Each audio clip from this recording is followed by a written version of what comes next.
तो दोस्तों स्वागत है आपका फिर से आपके अपने YouTube चैनल आर्या कोचिंग पर। जैसा कि आप जानते हैं यहां पर एक सीरीज चलाई जा रही है जिसमें हम लोग chapter wise most important questions के सॉल्यूशन कर रहे हैं जो आपके बोर्ड एग्जाम 2023 के लिए बहुत इंपॉर्टेंट है। और मैं ये दावे के साथ कह सकता हूं कि अगर आप ये सारी की सारी रिवीजन वाली वीडियोस अगर आप देख लेते हैं तो आपको बोर्ड एग्जाम में जो पेपर मिलेगा ना, देख करके आप कहोगे ये बहुत इजी पेपर है, बहुत आसानी से आप कर पाओगे। ठीक है, तो इसलिए बहुत जरूरी है आपको ये सारे वीडियोस देखना। अगर आपने पिछली वाली क्लासेस नहीं देखी हैं तो आपको सबसे पहले पिछली वाली क्लासेस जरूर देखनी चाहिए। Chapter number 1, chapter number 2, chapter number 3, chapter number 4, ये ऑलरेडी मैंने 4 लेक्चर दिए हैं और एक लेक्चर में मैंने एक पूरे के पूरे चैप्टर को कवर करने का प्रयास किया है। जो उसके इंपॉर्टेंट क्वेश्चंस हैं उन सारे क्वेश्चंस को कवर करने का प्रयास किया है। तो अगर आप पिछले वाले चैप्टर्स देखना चाहते हैं, पिछले वाले वीडियोस देखना चाहते हैं तो डिस्क्रिप्शन में जाइए, आपको एक प्लेलिस्ट का लिंक मिलेगा, रिवीजन प्लेलिस्ट लिंक मिलेगा आपको। जैसे ही आप उस पर क्लिक करेंगे तो हर चैप्टर के वीडियोस आपको मिल जाएंगे। ठीक है, आज हम चैप्टर नंबर 5 का रिवीजन कराने वाले हैं। शायद मैंने यहां पर लिखा नहीं है, मैं लिख देता हूं। चैप्टर नंबर 5 का रिवीजन आज हम लोग करेंगे। बहुत छोटा वीडियो होने वाला है क्योंकि ये चैप्टर ही बहुत छोटा है, क्योंकि इसमें ज्यादातर पोर्शन आपका इस वर्ष के लिए हटा दिया गया था। 30% के अंतर्गत जो कोर्स काटा गया था उसके अंतर्गत उसको हटा दिया गया था। तो जो शेष पार्ट है उसी को हमें पढ़ना है और बहुत ही कम पार्ट है, बहुत ही कम हमें इस चैप्टर में पढ़ने की जरूरत है। लेकिन जो भी है ठोस है, इंपॉर्टेंट है, जो भी इसमें पढ़ना है वो बहुत इंपॉर्टेंट है, बस इतना याद रखना। ठीक है, तो मैंने जो टॉपिक्स उठाए हैं पूरा का पूरा चैप्टर ही इतने ही टॉपिक हैं और इन सारे टॉपिक्स पर हम लोग आज डिस्कस करेंगे। विस्तार से टेंशन ना लेना, आराम से हम एक एक करके हर चीज को आपको समझाते हुए चलेंगे। ठीक है, सबसे पहले हम चुंबकीय द्विध्रुव आघूर्ण की बात करेंगे। उसके बाद में भू चुंबकत्व के अवयव जो होते हैं कौन कौन से होते हैं, दिक्पात कोण, नत या नमन कोण और पृथ्वी के चुंबकीय क्षेत्र का क्षैतिज घटक, इनके बारे में बात करेंगे। फिर इनके बीच में रिलेशन क्या होता है उसके बारे में बात करेंगे, 2-3 फॉर्मूले देखेंगे और बस इस चैप्टर को समाप्त करेंगे। ठीक है, तो आज की क्लास आपके लिए बहुत इंपॉर्टेंट है, आपको बिना स्किप किए इस क्लास को देखना है। एक बात और, अगर आप इन सारे के सारे टॉपिक्स का या हर एक चैप्टर का पीडीएफ डाउनलोड करना चाहते हो तो आप जाइएगा टेलीग्राम पर, सर्च करिएगा आर्या कोचिंग। आर्या कोचिंग जैसे ही आप सर्च करेंगे तो आपको एक पेज मिलेगा। ठीक है, और वहां पर आप उसे ज्वाइन कर लेंगे। एक टेलीग्राम चैनल मिलेगा, आपको उसको ज्वाइन कर लेना है। उसमें आपको हर चैप्टर की पीडीएफ मिल जाएगी और आराम से आप पढ़ सकते हैं। ठीक है, साथ ही साथ में अगर आप हमें इंस्टाग्राम पर फॉलो करना चाहते हैं, कोई भी क्वेश्चन पूछना चाहते हैं तो भैया हमें इंस्टाग्राम पर जाकर के सर्च करिएगा आर्या_सर। जैसे आप सर्च करेंगे हमारा अकाउंट मिलेगा, वहां पर आप फॉलो कर सकते हैं, फॉलो कर लीजिएगा। फिर हम लोग बात करेंगे। चलो आज की क्लास को शुरू करते हैं, ज्यादा देर अब नहीं करते हैं और पढ़ाई को जारी करते हैं। ठीक है भाई, सबसे पहला टॉपिक जो हमें पढ़ना है वो है चुंबकीय द्विध्रुव आघूर्ण। चुंबकीय द्विध्रुव आघूर्ण। अब जरा समझिए चुंबकीय द्विध्रुव आघूर्ण होता क्या है। वैद्युत द्विध्रुव आघूर्ण आपने पढ़ा था, अब हम लोगों को चुंबकीय द्विध्रुव आघूर्ण पढ़ना है।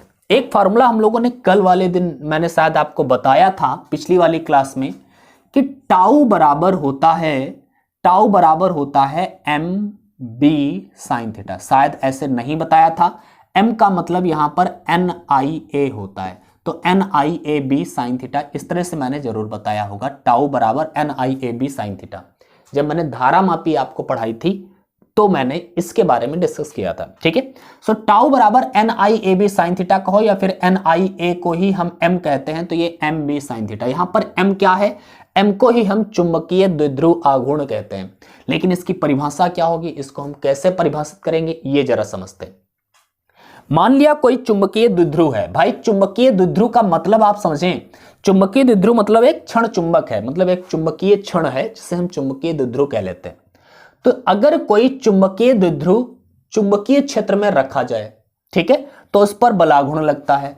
किसी भी चुंबकीय द्विध्रुव को चुंबकीय क्षेत्र में रखा जाएगा तो उस पर बलाघूर्ण लगता है कितना, MB sin थीटा। यहां पर थीटा क्या है, चुंबकीय द्विध्रुव आघूर्ण, और चुंबकीय क्षेत्र के बीच का कोण, मतलब चुंबकीय जो चुंबक जिस प्रकार से रखी जाएगी, मान लिया चुंबकीय क्षेत्र इस डायरेक्शन में है और हमने चुंबक इस डायरेक्शन में रख दी, तो उनके बीच बना कोण जो होगा वो थीटा होगा। अब जरा आप समझो थोड़ा और डिटेल में। अगर मैं कह दूं कि किसी चुंबकीय क्षेत्र में द्विध्रुव को मैं चुंबकीय क्षेत्र के लंबवत रख दूं, और अगर आप द्विध्रुव को चुंबकीय क्षेत्र के लंबवत रखेंगे तो थीटा 90 डिग्री आप कहेंगे, और जब थीटा 90 डिग्री होगा तो भैया 90 डिग्री पर साइन का सबसे अधिक मान प्राप्त होता है। इसका मतलब है कि उस समय जो बलाघूर्ण होगा वो अधिकतम होगा, अर्थात टाउ मैक्सिमम होगा किस 90 डिग्री पर, और कितना होगा एम बी साइन 90। साइन 90 पर टाउ जो होगा वो मैक्सिमम होगा, अर्थात टाउ मैक्सिमम जो होगा वो होगा ओनली एम बी। साइन 90 का वैल्यू होता है 1। आप निकालना चाहते हैं चुंबकीय द्विध्रुव आघूर्ण की परिभाषा, मतलब m, तो m निकालना है तो b को अपान में करिए। देखो मैं अभी आपको समझाने का प्रयास कर रहा हूं, मैं डायरेक्ट अभी आपको परिभाषा बता दूंगा, आप उस डेफिनेशन को भैया नोट कर लेना, ठीक है, और वो एग्जाम में आपको लिखनी है। जरा समझो मैंने क्या बोला है, यहां पर m बराबर में क्या होगा, टाउ मैक्सिमम अपान में b, यही होगा। अब जरा यहां पर समझो, अगर मैं b को 1 कर दूं, b क्या है, चुंबकीय क्षेत्र। चुंबकीय क्षेत्र का मान अगर यदि मैं चुंबकीय क्षेत्र एकांक कर दूं, एकांक मतलब 1 कर दिया मैंने, तो अगर चुंबकीय क्षेत्र 1 हो जाएगा तो m बराबर क्या हो जाएगा, टाउ मैक्सिमम अपान 1 हम लिखेंगे नहीं। इसका मतलब है चुंबकीय द्विध्रुव आघूर्ण जो है वो किसके बराबर हो गया है, चुंबकीय बल आघूर्ण। ये चुंबकीय बलाघूर्ण है, द्विध्रुव पर आरोपित बलाघूर्ण है, और वो अधिकतम बलाघूर्ण है, टाउ मैक्सिमम है। चुंबकीय द्विध्रुव आघूर्ण द्विध्रुव पर आरोपित अधिकतम बलाघूर्ण के बराबर होता है, लेकिन कब, जब चुंबकीय द्विध्रुव एकांक चुंबकीय क्षेत्र में क्षेत्र से के लंबवत रखा होना चाहिए। कैसे रखा होना चाहिए, अगर किसी चुंबकीय द्विध्रुव को एकांक चुंबकीय क्षेत्र में क्षेत्र के लंबवत रख दो तो उस स्थिति में द्विध्रुव पर जो बलाघूर्ण कार्य कर रहा होगा वही बलाघूर्ण उसका चुंबकीय द्विध्रुव आघूर्ण कहा जाएगा। बात खत्म। जरा समझो हम क्या कह सकते हैं, किसी कुंडली का चुंबकीय द्विध्रुव आघूर्ण, जिसे हम m बोल रहे हैं, किसी कुंडली का चुंबकीय द्विध्रुव आघूर्ण उस अधिकतम बलाघूर्ण के बराबर होता है जो किसी द्विध्रुव को एकांक चुंबकीय क्षेत्र में क्षेत्र के लंबवत रखने पर कार्यरत होता है। अगर एकांक चुंबकीय क्षेत्र के भीतर किसी चुंबकीय द्विध्रुव को क्षेत्र के लंबवत रख दिया जाए तो उस पर जो बलाघूर्ण कार्य करता है ना, वही बलाघूर्ण चुंबकीय द्विध्रुव आघूर्ण कहा जाता है। बस ओके, आप परिभाषा ये नोट कर सकते हैं जो मैंने अभी बोली है आपको, ये परिभाषा आप नोट कर लीजिएगा भैया, नोट कर लीजिएगा, ठीक है। और इसका मात्रक क्या होता है भैया, चुंबकीय द्विध्रुव आघूर्ण का जो मात्रक होता है वो होता है एम्पियर प्रति मीटर स्क्वायर। शायद मैं कंफर्म नहीं हूं, इसका मात्रक, एक मिनट भाई, इसका मात्रक होता है एम्पियर प्रति मीटर स्क्वायर। एक मिनट मैं कंफर्म कर लेता हूं भाई, गलत नहीं बताना चाहता मैं। एक मिनट, कहीं पर मेरे पास है क्या चुंबकीय द्विध्रुव आघूर्ण, भैया मात्रक कहीं पर मिलेगा, सॉरी मिल गया, एम्पियर मीटर स्क्वायर होता है, प्रति मीटर स्क्वायर नहीं। तो इसका मात्रक होता है एम्पियर मीटर स्क्वायर। ओके, तो भाई ये हो गया चुंबकीय द्विध्रुव आघूर्ण। आपको तैयार हो जाना चाहिए, परिभाषा मैंने जो बोली है वो आप लिख लेना। अगर आप लिखी लिखाई प्राप्त करना चाहते हैं तो भैया पीडीएफ डाउनलोड कर लो या फिर हमें इंस्टा पर फॉलो कर लो भैया, ठीक है। स्क्रीनशॉट लेना है तो ले लो। हम बढ़ते हैं आगे अगले टॉपिक पर, क्योंकि आज बहुत छोटी क्लास होने वाली है, आपको पता ही है, क्योंकि ज्यादा बड़ा कुछ है ही नहीं कुछ करने को, ठीक है। छोटा सा चैप्टर है, इसको हम लोग कवर करते हैं। भैया देखो, आपके लिए हम मेहनत करते हैं, ठीक है, तो मेहनत करते हैं तो उसका मेहनत का तो फल मिलना चाहिए यार। वीडियोस पूरा देखा करो, वीडियो पूरा देखा करो, बस देखे आए चले गए ऐसा नहीं करना है, आपको पूरा वीडियो देखना है, तभी आपको लाभ मिलेगा। और मैं ये गारंटी लेता हूं कि अगर आपने ये सारी की सारी रिवीजन वाली क्लासेस देखी तो आपका पेपर बहुत अच्छा होगा। जब आपको पेपर मिलेगा आप कहोगे यार सर ने जो कराया था ना मजा आ गया, उसी से सब फंस रहा है, सब इसी से मिलने वाला है। और मैं आपको समझा के करा रहा हूं, रिवीजन में इतना समझा के कोई नहीं कराता भाई, मैं आपको करा रहा हूं, समझा समझा के हर एक डेरिवेशन करके आपको बता रहा हूं। हाँ, बस वही डेरिवेशंस बता रहा हूं जो आपके लिए जरूरी हैं, इंपॉर्टेंट हैं आपके बोर्ड एग्जाम के लिए। फालतू की चीजें हम लोग नहीं सीख रहे हैं, ठीक है, क्योंकि अब सीखने का समय नहीं है, बस तैयारी का समय है। चलो, अब अगला टॉपिक जो हमारे पास है वो है भू चुंबकत्व के अवयव। भैया भू चुंबकत्व के अवयव, भू चुंबकत्व के अवयव।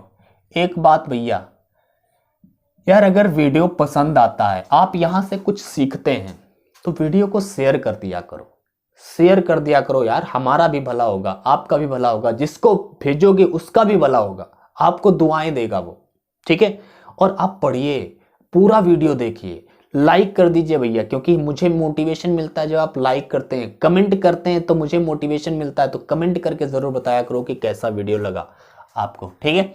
भू चुंबकत्व के अवयव की बात करें तो भैया भू चुंबकत्व के अवयव मतलब वो चीजें होती हैं जो पृथ्वी के चुंबकीय, भू मतलब पृथ्वी, पृथ्वी के चुंबकीय क्षेत्र को स्टडी करने के लिए जो जरूरी हैं, उन्हें हम क्या कहते हैं, भू चुंबकत्व के अवयव। कौन कौन सी चीजें जरूरी होती हैं पृथ्वी के चुंबकीय क्षेत्र को स्टडी करना है? तो एक चीज आपको दिक्पात कोण पता होना चाहिए, नति या नमन कोण पता होना चाहिए, और पृथ्वी के चुंबकीय क्षेत्र का क्षैतिज घटक पता होना चाहिए। अगर ये तीन चीजें आपको पता हैं तो आप कहीं भी किसी भी जगह पर पृथ्वी के चुंबकीय क्षेत्र के बारे में जानकारी प्राप्त कर सकते हैं। तो इन्हीं तीनों चीजों को हम भू चुंबकत्व के अवयव कहते हैं, दिक्पात कोण, नति या नमन कोण, पृथ्वी के चुंबकीय क्षेत्र का क्षैतिज घटक, ओके। और ऊर्ध्वाधर घटक भी होता है, अभी हम लोग देखेंगे, पूरा विस्तार से जानेंगे हम लोग, टेंशन ना लेना, ठीक है। देखो, पहली चीज हमें दिक्पात कोण पढ़ना है। क्या? दिक्पात कोण। यार दिक्पात कोण एक्चुअल में होता क्या है? दिक्पात कोण को अगर जानना है तो सबसे पहले एक और चीज जाननी होगी। पृथ्वी हमें पता है गोल होती है, पृथ्वी हमारी भाई गोल है, ठीक है, पृथ्वी गोल है। और ये एक रेखा होती है जिसे हम भूमध्य रेखा कहते हैं। भूमध्य रेखा के ऊपर वाला पार्ट उत्तरी गोलार्ध बोला जाता है, नीचे वाला पार्ट दक्षिणी गोलार्ध। भूगोल नहीं पढ़ा रहा मैं, समझो इसे। ऊपर वाला पार्ट क्या बोला जाता है? उत्तरी गोलार्ध, उत्तरी गोलार्ध, ठीक है। यार ये भूगोल तुम्हें लग सकता है लेकिन भूगोल है नहीं, ठीक है। और ये है दक्षिणी गोलार्ध, समझ लेना, मैं आपको फील कराने वाला हूं, ठीक है। दक्षिणी गोलार्ध, ठीक है ये। और अगर मैं एक ऐसे लाइन खींचूं तो भैया इसका जो मिड पॉइंट है, जरा ध्यान से देखना, ये एक अक्ष बोला जाता है पृथ्वी का, एक ये अक्ष बोला जाता है। ये होता है उत्तरी अक्ष, ये भैया उत्तरी गोलार्ध है, उत्तरी। और ये वाला पॉइंट जो होगा वो बोला जाएगा उत्तरी अक्ष, ठीक है, ठीक है। और ये है दक्षिणी अक्ष, दक्षिणी अक्ष। यार ये उत्तरी अक्ष और दक्षिणी अक्ष कैसे हैं? भौगोलिक, भौगोलिक उत्तरी अक्ष कैसे है? भौगोलिक उत्तरी अक्ष और भौगोलिक दक्षिणी अक्ष, भौगोलिक दक्षिणी अक्ष है, ठीक है। लेकिन पृथ्वी का जो चुंबकीय क्षेत्र होता है ना, चुंबकीय अक्ष अलग अलग होते हैं। अब जरा ध्यान से देखना, पृथ्वी में भौगोलिक अक्ष तो अलग हैं, अब चुंबकीय अक्ष भी होते हैं इनके। चुंबकीय अक्ष भौगोलिक अक्ष के बीच में थोड़ा अंतर रहता है। यार ये मार्कर नहीं, इस वाले कलर का या रेड वाला मैं उठा लेता हूं, चलो। यहां पर जो होगा ये होगा एक अक्ष जिसे हम बोलेंगे उत्तरी अक्ष। ये भी उत्तरी अक्ष है भैया, लेकिन ये उत्तरी अक्ष कौन सा है? चुंबकीय उत्तरी अक्ष है, चुंबकीय अक्ष है ये, चुंबकीय उत्तरी अक्ष। और इधर साइड में यहां पर होगा चुंबकीय दक्षिणी अक्ष। अरे यार समझ लो, सीधे सीधे वाले जो हैं भौगोलिक अक्ष हैं, उत्तरी दक्षिणी, और बगल बगल वाले, मतलब ये इस तरह का काम होगा ये। तो ये जो हैं ये क्या हैं, ये वाले हो गए चुंबकीय अक्ष हो गए, ये भौगोलिक अक्ष हो गए, ये भौगोलिक अक्ष हैं, ये चुंबकीय अक्ष हैं। ये भौगोलिक उत्तरी वाला, ये भौगोलिक दक्षिणी वाला, ये चुंबकीय उत्तरी वाला, ये चुंबकीय दक्षिणी वाला। बात क्लियर है? ओके, अब जरा समझना। अब हमें पता है चुंबकीय अक्ष अलग है, भौगोलिक अक्ष अलग है, ठीक है, हल्का अंतर होता है उनके बीच में, ठीक है। अब जरा समझो, अगर मैं बात करूं चुंबकीय अक्ष, अब यहां पर अगर हम किसी पृथ्वी के किसी भी बिंदु पर खड़े हैं, मान लिया हम यहां पर खड़े हैं अभी, तो इस बिंदु को और भौगोलिक अक्षों को मिलाने वाला अगर एक पृष्ठ खींचा जाए, मैंने क्या बोला जरा ध्यान से बस समझ लेना यार, कुछ नहीं है। पृथ्वी के किसी बिंदु और भौगोलिक अक्षों को मिलाता हुआ अगर कोई पृष्ठ खींचा जाए, उस पृष्ठ को हम लोग भौगोलिक यामोत्तर कहते हैं। क्या बोलते हैं? भौगोलिक यामोत्तर। ध्यान से देखना, ये टर्म्स जो मैंने शब्द बोल रहा हूं, मैं शब्द सुनने में कठिन लग रहे होंगे, लेकिन बहुत आसानी से आप समझेंगे सारी बातें अभी मैं जो बताऊंगा, ठीक है, फील करके। मैं क्या बोल रहा हूं, किसी बिंदु, पृथ्वी के किसी भी बिंदु की बात कर लो, जहां पर मैं खड़ा हूं उस बिंदु की बात कर लेता हूं। तो इस बिंदु और भौगोलिक अक्षों को मिलाने वाला जो पृष्ठ होगा, इस पृष्ठ को हम लोग क्या बोलेंगे, मतलब इस बिंदु और भौगोलिक अक्ष से होकर गुजरने वाला जो पृष्ठ होगा, उस पृष्ठ को हम लोग भौगोलिक यामोत्तर बोलते हैं। क्या बोलते हैं भैया? भौगोलिक यामोत्तर। अभी मैं समझाऊंगा आपको, टेंशन ना लें, दिक्पात कोण समझना कुछ भी नहीं है यार, दो लाइन, एक लाइन लिखना है, दिक्पात कोण की परिभाषा खत्म। लेकिन मैं आपको समझाना चाहता हूं, क्योंकि ये जो बेस है, मैं अगर आपको समझा दूंगा तो फिर दिक्पात कोण, नति कोण, पृथ्वी के चुंबकीय क्षेत्र का क्षति घटे, ये सारी चीजें अभी हम लोग समझ जाएंगे, आराम से समझ जाएंगे, ठीक है, डोंट वरी। मैं बोल रहा हूं भौगोलिक यामोत्तर क्या है, तो भौगोलिक यामोत्तर क्या है, पृथ्वी के किसी बिंदु और भौगोलिक ध्रुवों से होकर गुजरने वाला पृष्ठ या तल क्या कहलाता है? भौगोलिक यामोत्तर कहलाता है। ओके, अब इसी प्रकार पृथ्वी के किसी बिंदु तथा चुंबकीय ध्रुवों, अभी भौगोलिक ध्रुवों की बात कर रहे थे, तो अब करेंगे पृथ्वी के किसी बिंदु तथा चुंबकीय ध्रुवों से होकर गुजरने वाला जो तल होगा, उसे हम चुंबकीय यामोत्तर बोलेंगे। भैया क्या बोलेंगे? चुंबकीय यामोत्तर। चुंबकीय यामोत्तर। यामोत्तर, चुंबकीय यामोत्तर क्या है?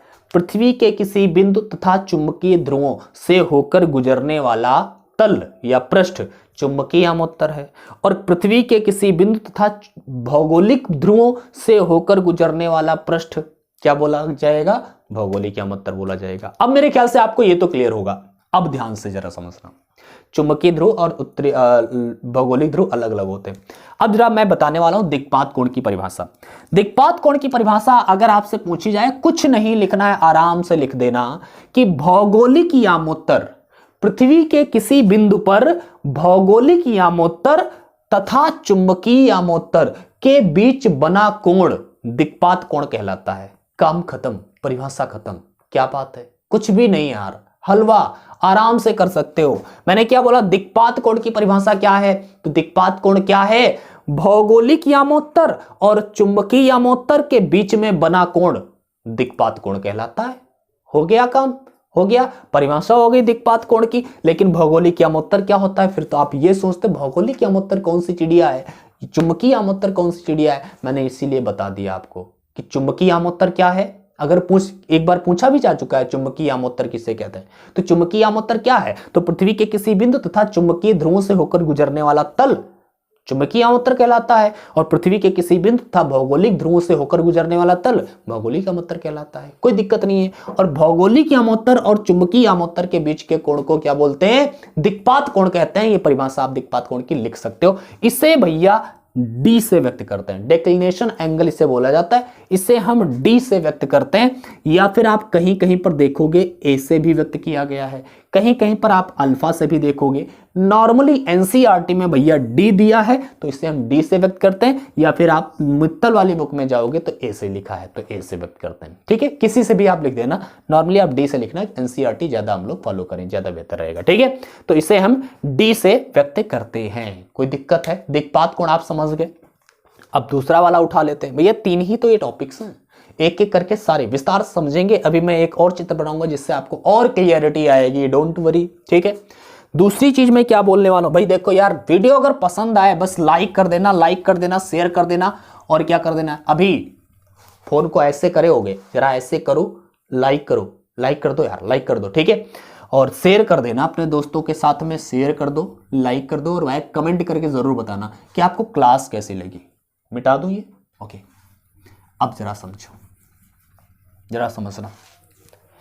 मैं अब बताने वाला हूं आपको नति या नमन कोण। दूसरा भूचुंबकत्व का दूसरा अवयव है नति। नति कोण कहो या नमन कोण कहो, एक ही बात है। तो नति कोण या नमन कोण, नमन कोण बात एक ही होती है। ठीक है, तो कहीं कहीं पर नति कोण आपको मिलेगा, कहीं कहीं पर नमन कोण लिखा मिलेगा, डरना मत, दोनों सेम चीज है। ओके, तो नति या नमन कोण क्या है? दिक्पात कोण तो समझ गए कि भौगोलिक यामोत्तर और चुंबकीय यामोत्तर के बीच में बना कोण दिक्पात कोण होता है। नति कोण या नमन कोण क्या होता है जरा समझो। भाई आपने देखा होगा, अगर हम किसी चुंबकीय सुई को, या कंपास सुई हो आपके पास या चुंबकीय सुई हो, ठीक है, चुंबकीय सुई को अगर मैं स्वतंत्रता पूर्वक लटकाऊं, उसके सेंटर ऑफ मास से उसको लटकाऊं, ठीक है, वो हर तरफ घूमने के लिए स्वतंत्र हो, ऐसे भी घूम सके, ऐसे भी घूम सके। अगर वो घूमने के लिए स्वतंत्र है, और अगर मैं ऐसे सुई को, चुंबकीय सुई को मैं लटकाता हूं, तो चुंबकीय सुई हमेशा उत्तर दक्षिण दिशा में रुकती है, ये आपने सुना ही होगा। ठीक है, क्योंकि चुंबकीय ध्रुव उत्तर दक्षिण दिशा में ही है, तो वो उत्तर दक्षिण दिशा में रुकेगी, नो प्रॉब्लम, अच्छी बात है, रुकेगी। लेकिन साथ में और देखेंगे कि बिल्कुल ये समांतर नहीं रुकेगी, बिल्कुल समांतर नहीं रुकेगी। जरा समझो, मैं बोल रहा हूं कि चुंबकीय सुई उत्तर दक्षिण दिशा में रुकेगी, लेकिन बिल्कुल समांतर नहीं रुकेगी, वो एक तरफ झुकी होगी, इस तरह से या फिर इस तरह से। अगर आप दक्षिणी, अभी मैंने बताया था ना, दक्षिणी गोलार्ध में होंगे तो दक्षिण वाला सिरा उसका नीचे की ओर झुका होगा। अगर आप उत्तरी गोलार्ध में होंगे तो उत्तर वाला सिरा नीचे की ओर झुका होगा। समझ पा रहे हैं? ठीक है, ये बात याद रखिए। आप इंडिया किस गोलार्ध में है? उत्तरी गोलार्ध में है, तो उत्तर वाला सिरा इस तरह से इंडिया में झुकी मिलेगी सुई। ठीक है, उसका क्षैतिज तल क्या है? ये, और ये क्षैतिज तल में नहीं है, ये कुछ क्षैतिज तल से झुकी हुई है। तो क्षैतिज, पृथ्वी का जो क्षैतिज तल है ये, और पृथ्वी के चुंबकीय सुई की दिशा, चुंबकीय सुई की दिशा बोलो या पृथ्वी के चुंबकीय क्षेत्र की दिशा बोलो, जिस दिशा में चुंबकीय क्षेत्र है उसी दिशा में तो वो चुंबकीय सुई रहेगी। तो पृथ्वी के चुंबकीय क्षेत्र की दिशा ये, और पृथ्वी के क्षैतिज तल की दिशा, क्षैतिज दिशा ये, ठीक है, और चुंबकीय क्षेत्र की दिशा ये, जिस दिशा में सुई रुकी है। इनके बीच में एक एंगल बन रहा है, यहां पर आप देखोगे इनके बीच में एक एंगल बन रहा है, एक कोण बन रहा है। इस कोण को हम लोग नति या नमन कोण कहते हैं। समझो मैंने क्या बोला, पृथ्वी के चुंबकीय क्षेत्र की दिशा तथा पृथ्वी के क्षैतिज दिशा, क्षैतिज तल की दिशा, और चुंबकीय क्षेत्र की दिशा, चुंबकीय क्षेत्र थोड़ा सा नीचे की ओर झुका होता है, ठीक है, या चुंबकीय सुई की दिशा कह लो यार, ठीक है, के बीच बना जो कोण होता है उसे हम नति या नमन कोण कहते हैं। परिभाषा क्या लिखोगे? नति या नमन कोण क्या है? तो पृथ्वी के किसी बिंदु पर क्षैतिज तल की दिशा तथा पृथ्वी के चुंबकीय क्षेत्र की दिशा के बीच बना कोण नति कोण या नमन कोण कहलाता है। बात क्लियर? कोई दिक्कत नहीं, मेरे ख्याल से समझ में आ गई होगी। इसे व्यक्त काहे से करते हैं? तो नॉर्मली आप थीटा से देखेंगे मित्तल वाली बुक में, और एनसीईआरटी में आपको आई से लिखा मिलेगा। इंक्लिनेशन एंगल इसे बोला जाता है, तो इसे, या फिर डिप एंगल भी इसे बोला जाता है, डिप एंगल, ठीक है, तो इसे आई से लिखा जाता है। आई से एनसीईआरटी में लिखा मिलेगा, थीटा से भी। तो नॉर्मली हम लोग यार थीटा ही रखते हैं, आप चाहो तो थीटा रखो, एंगल है तो थीटा लिख सकते हैं, नो प्रॉब्लम, या फिर आई भी लिख सकते हैं, आपकी मर्जी, जिससे भी आप लिखें।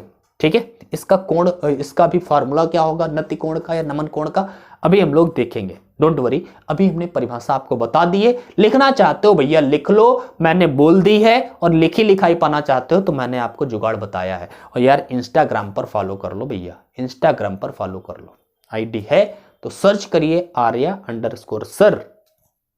क्या सर्च करना है बता देता हूं। हमारे कोचिंग वाले बच्चे ना कहते हैं कि सर आप हर वीडियो में ना अपनी आईडी बताते हो, इसलिए बताते हैं भैया फॉलोअर कम है, बढ़वाओ यार, ठीक है। मेरे इतने कम फॉलोअर 500 हैं, अच्छा नहीं लगता ना, इसलिए चलो सर्च कर लेना, इंस्टाग्राम पर फॉलो कर लेना, फिर मिलेंगे आपसे, ठीक है, इंस्टाग्राम पर मिलते हैं। चलो नति या नमन कोण मैंने परिभाषा बता दिया, मेरे ख्याल से आपको परिभाषा समझ में आई ना, समझ में आई है तो लिखो यार, मुझे समझ में आ रहा है सर, बिल्कुल आ रहा है, अच्छे से, अच्छी लग रही है क्लास। अगर अच्छी लग रही है तो कहो, खराब लग रही है फिर भी कहो कि सर खराब लग रही है, मुझे समझ में नहीं आ रहा, कहो यार, तो मैं अपनी गलतियां सुधारूंगा, मैं पूछूंगा क्या गलत है, क्या नहीं समझ में आ रहा है, दोबारा समझाऊंगा, नो प्रॉब्लम, बस आप कहिए तो, ठीक है, कमेंट करिए। चलो आगे बढ़ते, अगला जो है तीसरा भूचुंबकत्व का अवयव, वो क्या है? तो तीसरा भूचुंबकत्व का अवयव है पृथ्वी के चुंबकीय क्षेत्र का क्षैतिज घटक। तीसरा अवयव क्या है? पृथ्वी के चुंबकीय क्षेत्र का क्षैतिज घटक। ठीक है, पृथ्वी के चुंबकीय क्षेत्र का क्षैतिज घटक। भाई पृथ्वी के चुंबकीय क्षेत्र का क्षैतिज घटक, देखो कोई भी, हमने अभी बताया कि पृथ्वी का जो चुंबकीय क्षेत्र है बिल्कुल समांतर नहीं है और बिल्कुल लंबवत भी नहीं है, ये इस तरह से झुका है। इस तरह से जब कोई चीज झुकी है, जैसे ऐसे ऐसे झुका है, तो ये ना तो पूर्णतः क्षैतिज है ना तो पूर्णतः ऊर्ध्वाधर है।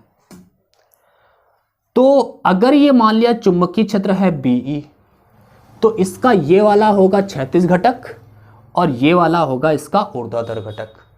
क्षैतिज घटक को हम काहे से लिखेंगे? BH से। H यहां पर इसलिए लगाया जाता है, हॉरिजॉन्टल लगा देते हैं, हॉरिजॉन्टल मतलब क्षैतिज, तो BH मतलब क्षैतिज घटक हो गया चुंबकीय क्षेत्र का B का। ठीक है, और ऊर्ध्वाधर घटक को हम लोग लिख देंगे BV से। V मतलब वर्टिकल कंपोनेंट हो जाएगा ये किसका? चुंबकीय क्षेत्र का। तो चुंबकीय क्षेत्र का ऊर्ध्वाधर घटक, चुंबकीय क्षेत्र का क्षैतिज घटक, इस तरह से।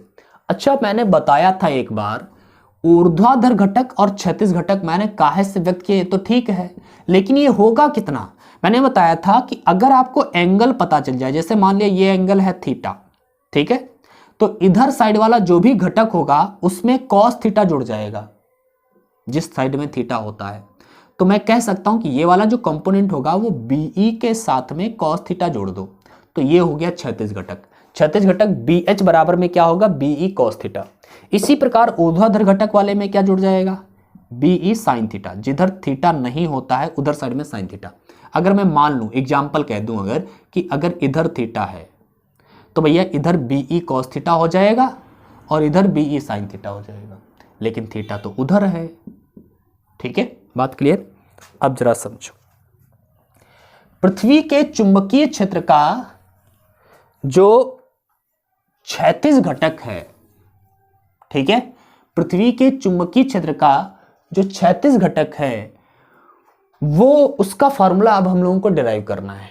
अब मैं एक चित्र बनाता हूं, उससे मैं अभी फार्मूला तो हम डिराइव कर देंगे अच्छे से, फार्मूला डिराइव करने में कुछ नहीं, एक मैं चित्र बना करके और तुम्हें सारी चीजें ये और क्लियर कर देता हूं। दिक्पात कोण, नति या नमन कोण, पृथ्वी के चुंबकीय क्षेत्र का क्षैतिज घटक, उसमें चुंबकीय आमोत्तर भी दिखा देता हूं, भौगोलिक आमोत्तर भी दिखा देता हूं। मान लिया, ध्यान से देखिए भैया, हम क्या करते हैं, एक लेते हैं चुंबकीय सुई, ये हमारी है चुंबकीय सुई,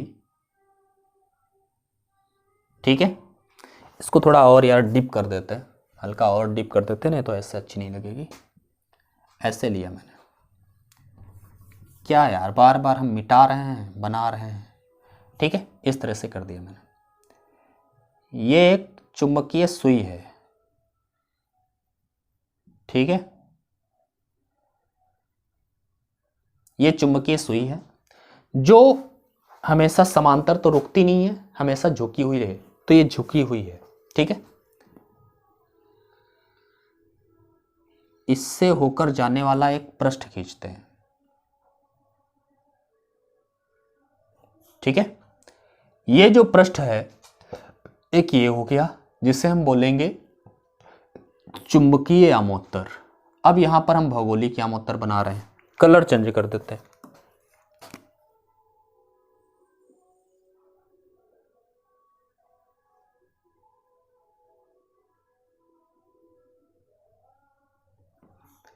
ये भैया पीछे साइड में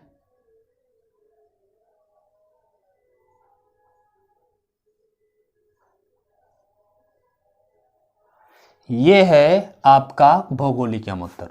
जरा समझो ये है कैसे, मतलब एक ये पृष्ठ है, ठीक है, मान लिया ये हमारा एक ये पृष्ठ है, ठीक है, और एक इसके पीछे एक ये पृष्ठ है, ये, ठीक है।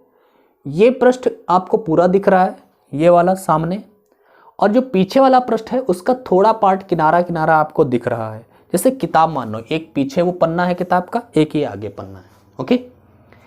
तो ये वाला जो यार ये वाला जो पृष्ठ है इसको हम बोल रहे हैं चुंबकीय यामोत्तर, चुंबकीय यामोत्तर, ठीक है। और जरा ध्यान से देखना, इस वाले पृष्ठ को हम क्या बोल रहे हैं, लाल वाले पृष्ठ को भौगोलिक यामोत्तर, भौगोलिक यामोत्तर, ठीक है। अब जरा ध्यान से देखो, चुंबकीय यामोत्तर लाल वाला, भौगोलिक यामोत्तर ये काला वाला, और इनके बीच में एक कोण बन रहा है। इस कोण को, चुंबकीय यामोत्तर और भौगोलिक यामोत्तर के बीच बने कोण को हम क्या बोलते हैं, दिक्पात कोण। क्या बोलते हैं भैया, दिक्पात कोण। अभी परिभाषा लिखवाई थी आपको, बताई थी ना, ये दिक्पात कोण हो गया, ओके। अच्छा ये ध्यान से देखोगे, ये चुंबकीय सुई इस दिशा में रुकी है तो ये चुंबकीय क्षेत्र की दिशा है, पृथ्वी के चुंबकीय क्षेत्र की दिशा है ये, और पृथ्वी की क्षैतिज दिशा ये है, क्षैतिज दिशा ये है, ये है क्षैतिज दिशा, ये है चुंबकीय क्षेत्र की दिशा। क्षैतिज दिशा और चुंबकीय क्षेत्र की दिशा के बीच में जो कोण बनता है, इस कोण को हम बोलते हैं, क्या बोलते हैं, नति या नमन कोण। ये है भैया नति कोण आपका, जिसे हम लोग आई से व्यक्त कर सकते हैं या फिर आप थीटा से व्यक्त करते हैं। मैं यहां पर थीटा लिख देता हूं, ओके। तो ये भैया थीटा से व्यक्त कर दिया। ये क्या है, पृथ्वी, ये चुंबकीय सुई इस दिशा में रुकी है, मतलब पृथ्वी का चुंबकीय क्षेत्र इस दिशा में है, जिसे हम बोलेंगे बीई। और अगर ये बीई है तो बीई का, अगर ये बीई है तो बीई का क्षैतिज घटक ये होगा, ऊर्ध्वाधर घटक ये होगा। तो भैया बीई अगर ये है तो बीई का क्षैतिज घटक ये है, ये कितना होगा, जिसे हम बोलेंगे BH।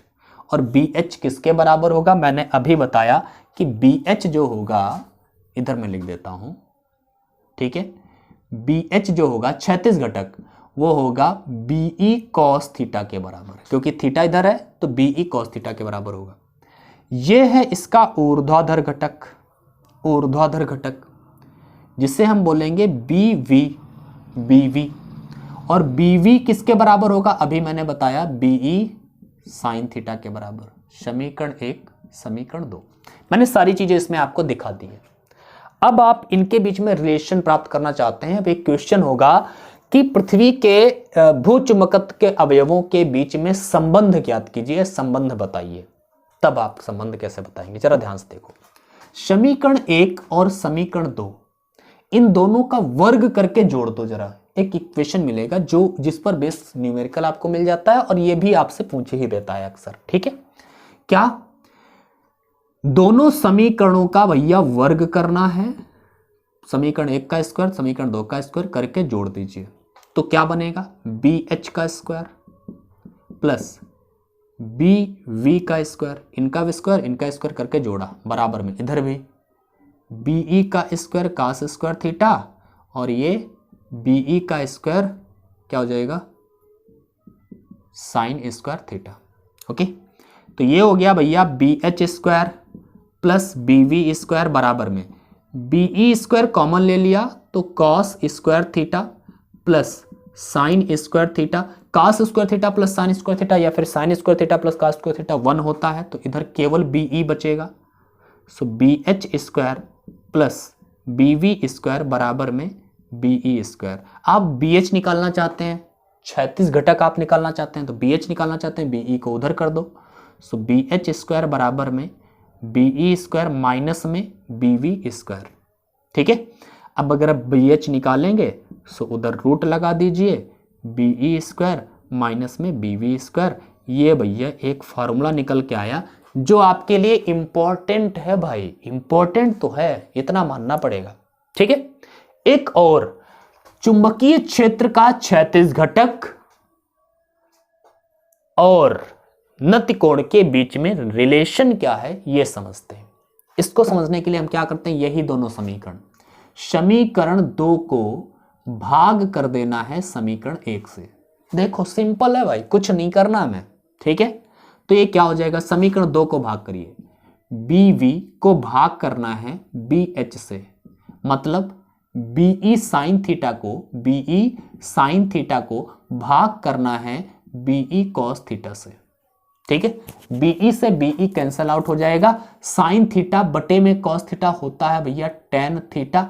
टेन थीटा बराबर में क्या होगा, B V upon B H. अगर आप थीटा निकालना चाहते हैं जिसे हम नति कोण कहते हैं या नमन कोण कहते हैं, तो नमन कोण के लिए आपके पास फार्मूला हो गया थीटा बराबर में क्या हो जाएगा भैया, तो थीटा बराबर में हो जाएगा टेन इनवर्स, टेन उधर जाएगा, tan inverse B V upon B H.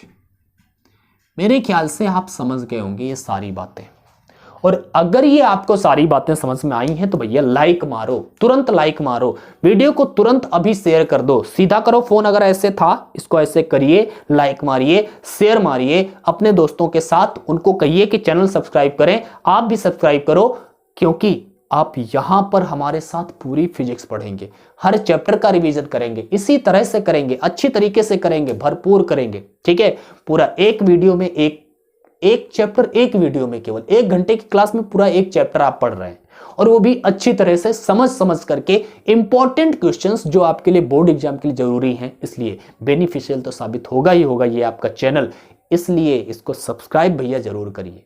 ठीक है, अपने दोस्तों को भी शेयर करिए, उनका भी भला होगा और हमारा भी भला होगा। ठीक है, चलो आज की क्लास में बस इतना ही, क्योंकि बस यही टॉपिक्स हैं जो आपके बोर्ड एग्जाम में आने हैं। चैप्टर नंबर 5 बहुत छोटा था, मैंने पहले ही बताया था। चैप्टर नंबर 6 को मैं अगले लेक्चर में लेकर के आऊंगा और अच्छे से सारे टॉपिक्स कवर करने वाला हूं। लेकिन एक बात जरूर, अगर आप पीडीएफ डाउनलोड करना चाहते हैं तो भैया टेलीग्राम में जाइए, आर्या कोचिंग सर्च करिए, चैनल वहां पर मिलेगा, ज्वाइन कर लो, वहां पर पीडीएफ्स मिल जाएंगी। और हमें आप इंस्टाग्राम पर भी फॉलो करना ना भूलें, इंस्टाग्राम पर जाइए, सर्च करिए आर्या_ लगाइए, सर्च करिए, वहां पर हमारा अकाउंट मिलेगा, फॉलो कर लीजिए। कोई क्वेश्चन है तो आप पूछ सकते हैं, नो प्रॉब्लम। ओके, चलो आज की क्लास में बस इतना ही रखते हैं, अगली क्लास में हम फिर मिलेंगे आपको एक नए टॉपिक के साथ में। तब तक के लिए बाय बाय, और अपना स्क्रीनशॉट लेना है तो ले लीजिए। ठीक है, ओके, बाय।